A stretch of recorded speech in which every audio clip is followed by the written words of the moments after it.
linked to the question of Russia is the question of China, which is irritant not just for India but also for the United States. Anthony Blinken is to go to Beijing soon. How do you see United States' relationship with China evolve from here? A lot of the focus now seems to be on de-risking rather than decoupling.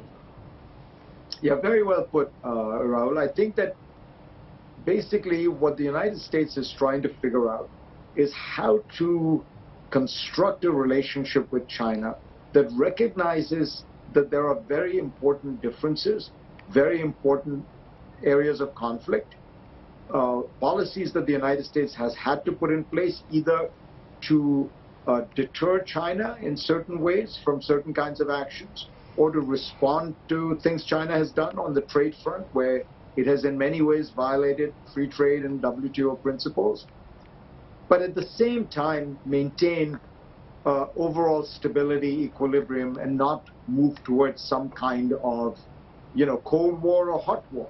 So it's a tricky balance, right? Because you are trying to keep a working relationship and an engaged relationship, but you have to do things that the Chinese are protesting about, understandably from their point of view. The way I would put it from the American point of view, the United States has had to do certain things. For example, the chip ban, to make sure that the Chinese military does not have the very highest level technology, which it would then deploy in possible situations against the West and its allies. So it has had to do that. That annoyed the Chinese enormously, and that has caused the Chinese to push back. And so the U.S. has to find a way to do these things that it has to do, but try to maintain a good working relationship and explain to China there is no desire for conflict, there's no desire for war, there's not even a desire for a total decoupling of the relationship. U.S. and China still have a $700 billion trade relationship. I mean, it's huge. So even when you look at the chip area, the U.S. has banned the very highest end chips. That's about 5% of the market. 95% of the market is open, globalized, and by the way, the U.S. buys many of its chips from China. China buys huge amounts of agricultural goods from America. The administration is trying to signal with these new moves that you rightly point to that, look, we want to have communication, we want to have dialogue, we want to have contact, we want to have cooperation, we want to have economic ties. We just have certain areas where we have to cordon off and we have to deter, and we're not going to be shy about doing those. So those are the terms of the deal, and I think the Chinese will over time recognize that is, it's not the world they were in 10 years ago, but China is different than it was 10 years ago.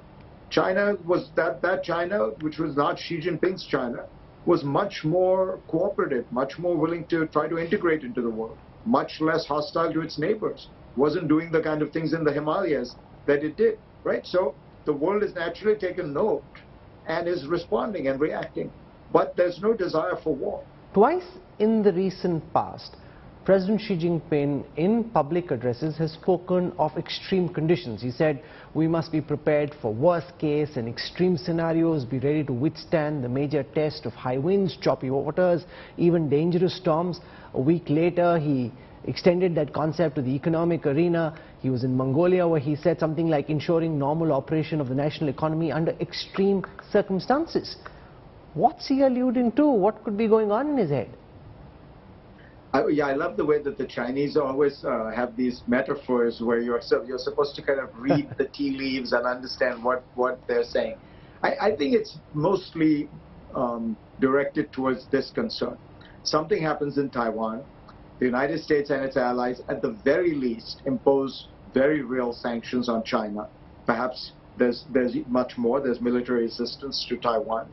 How would China have to react in that circumstance? Some people told me that one of the reasons they did the Shanghai lockdown was that they were trying to do, during COVID, they were trying to see how resilient they could make a city's economy under conditions of clampdown. So it was almost like they were doing a test case of a sanctions regime against a part of China. They are obviously concerned about that. They are preparing for it. I don't view that as meaning that there is a concern about some kind of general war between the U.S. and China. But Taiwan is a real issue and it's becoming a real issue largely because of the Taiwanese people. You see, until recently, the Chinese believed that time was on their side. Over time, the Chinese economy is so huge, and 1.4 billion Chinese and 22 million Taiwanese on the other side of the strait, the magnet would pull Taiwan. What is happening, in fact, is Taiwan is becoming a very fiercely democratic, independent culture. And they are very clear that they want to maintain their democracy. And they know that any kind of association with China means what happened to Hong Kong will happen to them.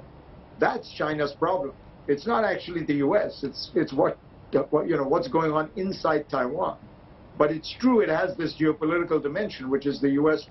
has an alliance with Taiwan, and it has a relationship with Taiwan. It has legislation, the Taiwan Relations Act, which says it will support Taiwan.